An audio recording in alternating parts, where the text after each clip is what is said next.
This program is made possible in part by a grant from Consolidated Foods Corporation, with additional funding from the ETV Endowment of South Carolina.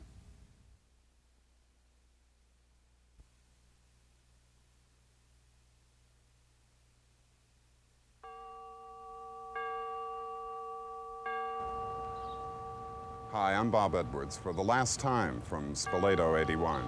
For 9 shows, we've looked at every aspect of the festival we could think of: opera, dance, country music, jazz. And yet somehow it seems to me that, as they say at the end of Easy Rider, we blew it. We missed that elusive whatever it is that makes Spoleto unlike any other experience. So now I've got one more shot at it. And what I want to look at this time is not the big events that get reviewed in New York and Washington, but the little events and encounters that happen all over Charleston. And Charleston itself is almost a performance for anybody who cares to look and applaud.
Some cities are full of history, the way airports are full of time.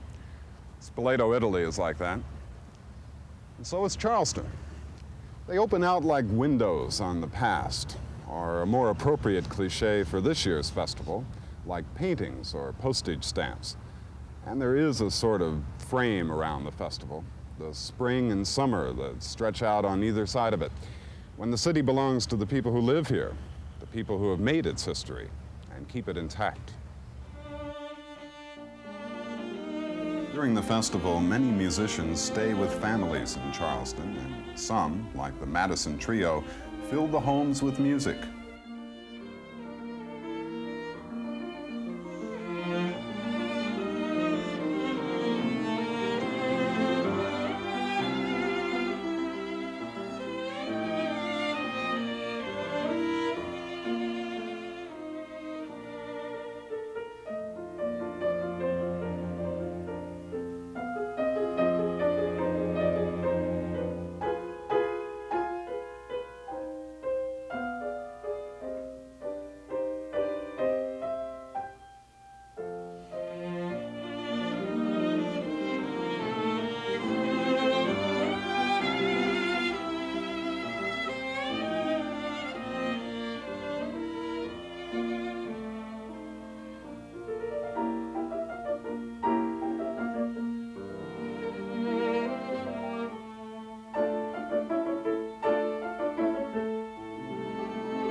The oldest part of Charleston juts into its harbor. This was the entire city during colonial days when Charleston began as a major southern port. Throughout the Revolution and some of the most intense siege action of the Civil War, through a major earthquake and innumerable hurricanes blowing up from the Caribbean, the old city has survived. Artist Elizabeth O'Neill Verner lived above her studio on Trad Street in the old part of town. John Hamilton is her son-in-law. You're looking at Trad Street, and if I've read correctly, Trad Street was the high ground when the colonists moved to this side of the river in 1680. This was the way they went across the peninsula through Trad Street. It used to be a quiet street. It now has a great deal of traffic on it, even though it has to be one way because it's so narrow. But it's a pleasant street. Everybody knows everybody else, and we have all learned to accept each other's special personalities. And so all in all, it's a very pleasant place to live. We are high enough so that we're not threatened by ordinary high water, although I'm sure that in case of a really serious hurricane, Trad Street, like everything else, would be inundated, but normally it's not. As you know, Charleston was so poor after the Civil War that it wasn't possible to tear down the simple old houses or even the handsome old houses and build something new. And so that's why suddenly we're important, because we didn't lose what we had. And it's family pride that has brought these houses in this part of the city back. It's not public funds. Mrs. Verner was a native of Charleston who grew up here, who studied here with Alice Ravenel U.G. Smith, who was the great watercolorist, and who later studied in Philadelphia and London. But she loved Charleston more than anywhere else in the world and felt that it was a beautiful city and that the people in it were beautiful, and that her mission in life was to help people see that and enjoy it. So much of Spoleto is there for the asking. Local painters, photographers, printers gather in Washington Park. And like an artist in love with his model, their most frequent subject is Charleston itself.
The festival's major exhibitions of painting are held each year in the Gibbes Art Gallery, a stately mansion for the meticulous watercolors of Donald Evans, brought to Spoleto by artist Bill Hart and author Willy Eisenhart. Donald Evans started painting when he was very young, actually. As a child, he painted postage stamps. It was one of his favorite pastimes. And when he was little, he also made up countries that issued these stamps. He sort of copied them from stamp catalogs, but they were still from his own countries, with their own capitals and histories and rulers and all kinds of elaborate information. But then he went to high school, he went to college, and he put it all away. And it wasn't until he was working as an architect in New York, he decided he really didn't like that very much. And he started to do it again. And he went to Holland, where he really began in earnest. And before he died, he'd made some 4,000 of these little things, shown them in exhibitions all over the world. It was a whole life. They're watercolors. That's the first thing. It's, I think, amazing that he had the technical facility to literally fool the eye. And a lot of people actually, you know, even after they read, say, something like The Republic of Banana, they say, gosh, I never heard of that before. Where is that? And run to the atlas and come back completely still mystified. And then eventually it dawns on them, actually, he must have made it up. And then they think, oh my gosh, maybe it's printed. Nope, he actually did it by hand without a magnifying glass, with one tiny little brush. When everybody else was thinking big, Donald was thinking small. And I think one of the wonderful things is that he painted all the stamps that he ever painted with the same Grumbacher #2 brush and the same little kit of watercolors. Traveled all over the world doing it, but that was his entire baggage. There are other artists who actually work in stamps. That's the other odd thing. There are a lot of artists now who work in correspondence, stamps, stamp art. And Donald, who started working less than 10 years ago, has become the grandfather of 3 generations of artists.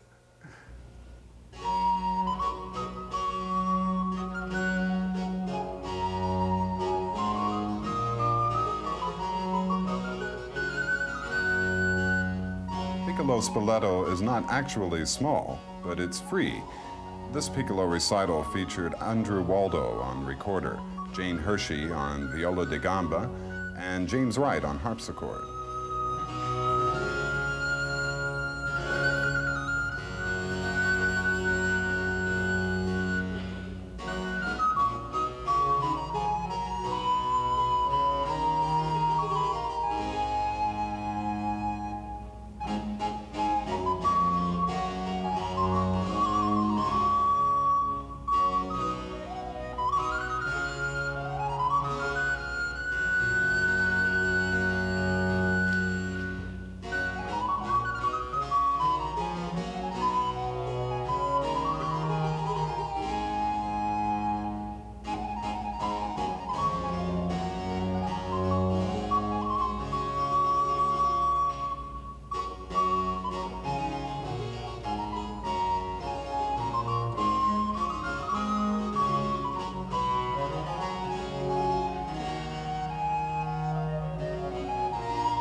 Visual arts and experiences are what made Kaleidoscope special for children.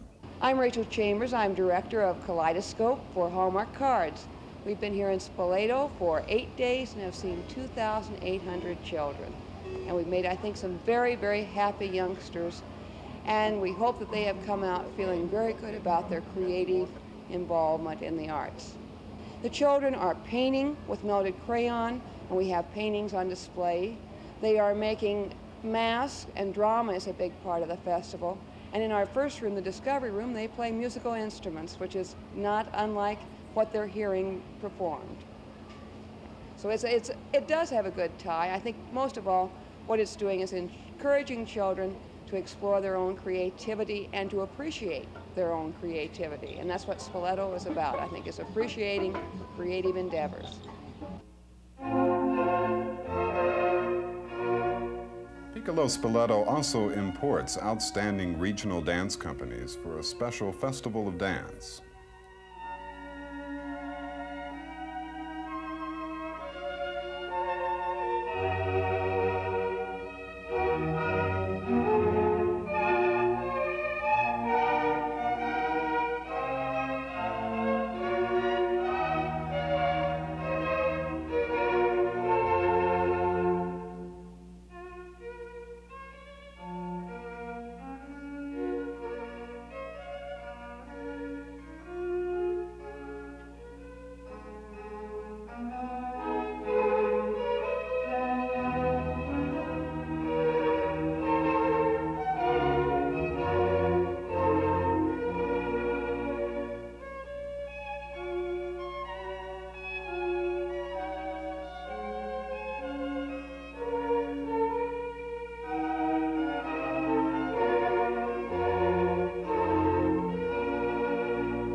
Guitarist Spencer Burleson in yet another Piccolo Spoleto event.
During the festival at night, you can walk from one musical world to another by crossing the street or turning the corner. Dylan Buston and Fred Parks opened Piccolo Spoleto's late-night traditional music series. Charleston gals, won't you come out tonight? Come out tonight, come out tonight. Charleston gals, won't you come out tonight and dance by the light of the moon?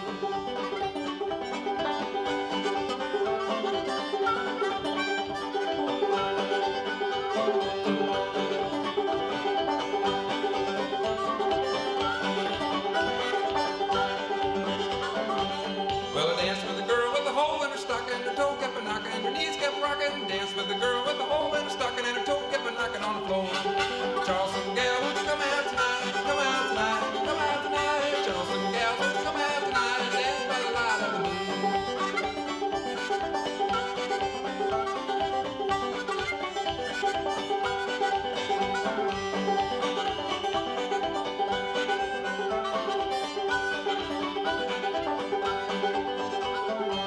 I'll give you $5 if you come out tonight. Darn right, the stars are giving light. You take $5 if you come out tonight. Dance by the light of the moon. Charleston gals, won't you come out tonight? Come out tonight, come out tonight. Charleston gals, won't you come out tonight? Dance by the light of the moon.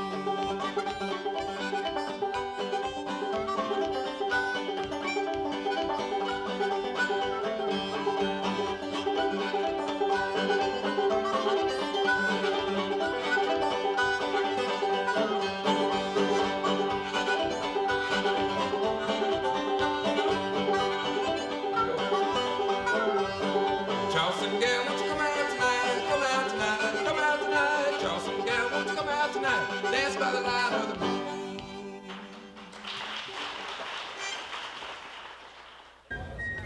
So another day ends, another festival ends. Charleston is used to such punctuation. Late at night, many of the young are still awake, the ones who have most of their history still ahead of them. But the city can absorb them too, and keep whatever they say or sing or dance, and make that part of its history. Well, Spoleto 81 is almost part of the past, and so is this show. And so, in a way, am I, Bob Edwards. Until next year, goodbye from Charleston, South Carolina.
This program was made possible in part by a grant from Consolidated Foods Corporation with additional funding from the ETV Endowment of South Carolina.